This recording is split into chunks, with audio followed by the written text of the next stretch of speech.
Fala galera! Tem um pouco que eu não faço um vídeo, né?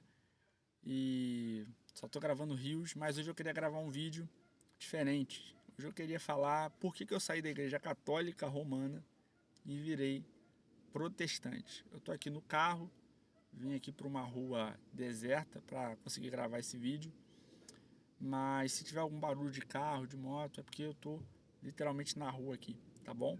Mas esse é o tema do vídeo de hoje que eu queria gravar. Por que eu saí da igreja católica romana e virei um protestante? Eu já estou 10 anos na Assembleia de Deus. Estou 10 anos já na Assembleia de Deus. E na Igreja Católica eu fui criado pela minha família. Fiz a catequese, fiz a minha primeira comunhão. Eu tocava na igreja. Eu não só ia nas missas no domingo, eu também participava de um grupo que era um grupo de oração, né? Era toda quarta-feira, a gente se reunia para orar, tirar temas ali. E ali no grupo de oração, na igreja católica, foi a primeira vez que eu preguei. Não foi numa igreja evangélica a primeira vez. A primeira vez que eu preguei foi ali, nesse grupo de oração. Hoje não tem nenhum tipo de roteiro. Hoje é um vídeo mais do coração mesmo. Então, quando eu comecei a fazer minha crisma, foi então que eu rompi com o catolicismo e virei protestante. E por que eu virei um protestante? O primeiro motivo que eu poderia dizer aqui é a doutrina da Mariologia. A doutrina da Mariologia foi uma doutrina essencial para eu romper com o catolicismo. O catolicismo ensina pelo menos três coisas sobre Maria. Primeiro, que Maria nasceu sem pecado. Segundo, que Maria foi assunta aos céus. E terceiro, que Maria intercede por nós junto a Deus. E aí os católicos vão fazer uma separação, né?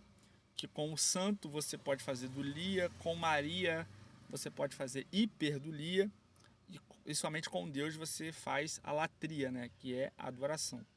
Então a Maria ela recebe uma dulia especial.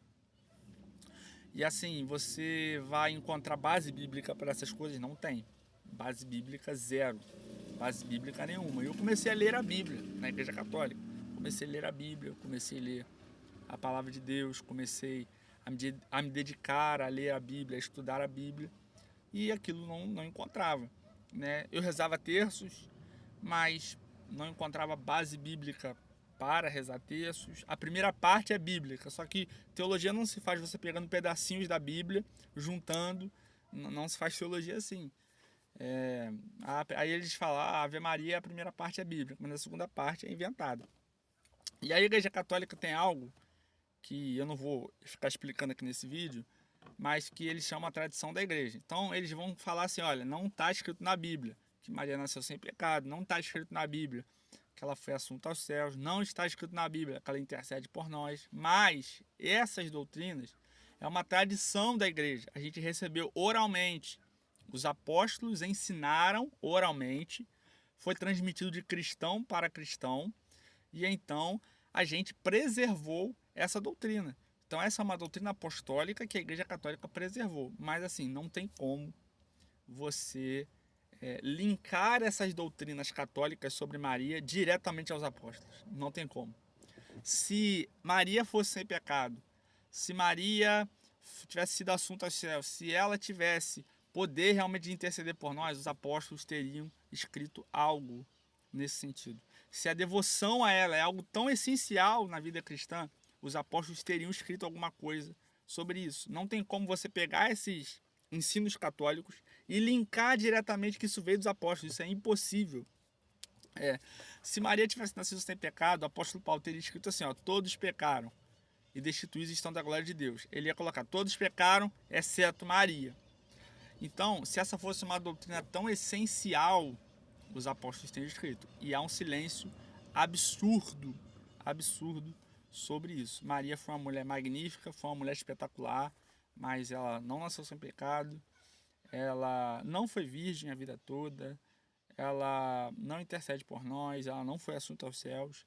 Isso é uma invenção da igreja e eles dizem que isso é apostólico. Então isso foi um ponto, uma doutrina muito essencial para eu romper com o catolicismo. Tanto é que em determinadas missas que eu participava, a galera estava rezando a Ave Maria e eu não queria mais naquilo. Eu estava orando o Pai Nosso. Então, enquanto eles estavam rezando a Ave Maria, eu orava o Pai Nosso que eu não conseguia mais crer, que não tinha nenhuma base bíblica para aquilo. Então, essa foi uma doutrina essencial para me romper. A segunda doutrina essencial para me romper com o catolicismo é acerca da justificação pela fé. Eu comecei a ler a Bíblia e entendi, lendo a Bíblia, estudando a palavra de Deus, aquilo que Martinho Lutero também tinha entendido, que a justificação, que a salvação é somente pela fé em Cristo Jesus. Romanos 5:1. Justificados, pois, pela fé, temos paz para com Deus. Então, justificados, como que Deus me justifica? Como que Deus me torna justo? Pela fé, somente. Efésios 2:8. Pela graça sois salvos por meio da fé.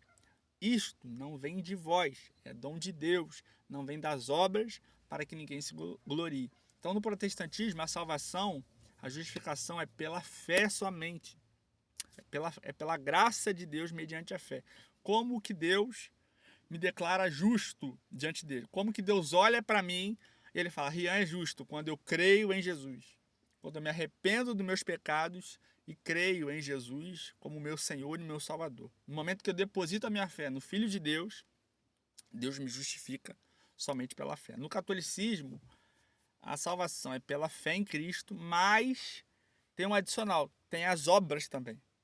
Então, para você manter essa salvação, você precisa praticar as obras, né? Para você manter a salvação ali, você tem que estar praticando obras. As obras é um adicional que faz você manter ali a sua salvação. E pra gente, aí eles acusam a gente, olha, vocês dizem que a justificação é só pela fé, então é só crer em Jesus e eu vivo na lama do pecado? Não. A mesma graça que justifica a gente é a graça que santifica. Então, como é que eu sei que eu fui salvo? Quando eu sou santo, quando eu pratico obras. As obras para a gente protestante, quando a gente pratica obras, é a evidência que eu fui salvo. As obras, que está ali em Tiago 2, as obras ali são evidências de que eu fui salvo. São evidências de que eu fui justificado. São evidências, a minha santidade, as minhas obras, as minhas boas ações não são adicionais à minha salvação. As minhas obras, a minha santidade é uma evidência de que eu fui salvo pela graça. É uma evidência de que eu fui justificado. Então a justificação somente pela fé é clara na Bíblia como o sol ao meio-dia, gente. A Bíblia, o apóstolo Paulo falou que a graça, que a justificação é somente pela fé em Cristo Jesus, através da graça de Deus, somente. Ele repreende a igreja aos Gálatas, que a igreja aos Gálatas estava voltando aos rudimentos. Ele fala, gente, a salvação é pela fé somente, vocês são justificados somente pela fé, mediante a graça de Deus. Então é muito claro na Bíblia. Então essa doutrina também, a justificação somente pela fé, foi uma doutrina essencial para que eu rompesse com o catolicismo.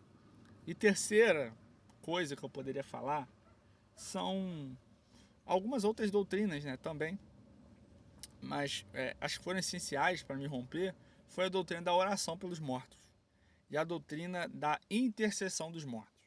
Então, orar a mortos, né? Dia de finados, os católicos vão no cemitério orar.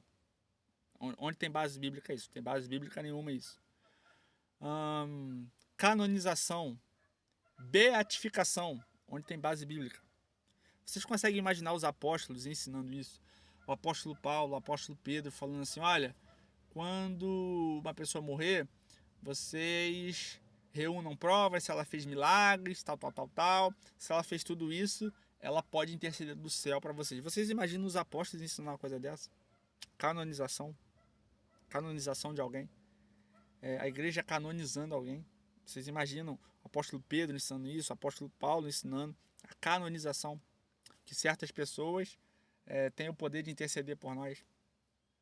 Isso não tem base bíblica, isso não existe na Bíblia. A Bíblia manda a gente pedir oração a vivos. Os que morreram estão em atividade no céu, mas estão desligados do convívio aqui da terra. Eles estão em descanso, em atividade, adorando a Deus, fazendo as coisas no céu, mas não tem mais responsabilidade. O apóstolo Paulo fala: acabei a carreira, guardei a fé, acabei a carreira. Oração a mortos, intercessão a mortos, procissão. Vocês imaginam os apóstolos mandando a igreja fazer uma estátua e ficar venerando essa estátua, andando atrás dessa estátua. Então, eu comecei a ver aquilo, veneração, oração a mortos, pessoas indo no cemitério orar por mortos, missa. Vocês imaginam os apóstolos ensinando missa do sétimo dia? Os apóstolos falando assim: olha, gente, quando uma pessoa ela morrer, ao sétimo dia vocês façam uma missa pela alma dessa pessoa, porque a alma dessa pessoa está no purgatório. Gente, aonde Paulo ensinou isso? Aonde Pedro ensinou isso? Aonde os apóstolos ensinaram essas coisas? Então, todas essas doutrinas, eu comecei a falar: cara, isso não está certo. Então, eu decidi romper com o catolicismo e fui para a Assembleia de Deus, onde eu estou até hoje. E é as 5 solas, né? Somente a Escritura, somente a fé, somente a graça, somente Cristo e somente a Deus glória. Deus abençoe sua vida. Foi por isso que eu saí da Igreja Católica, entre outras coisas também. Mas essas foram as principais coisas que me fizeram romper com o catolicismo. Que Jesus possa abençoar vocês.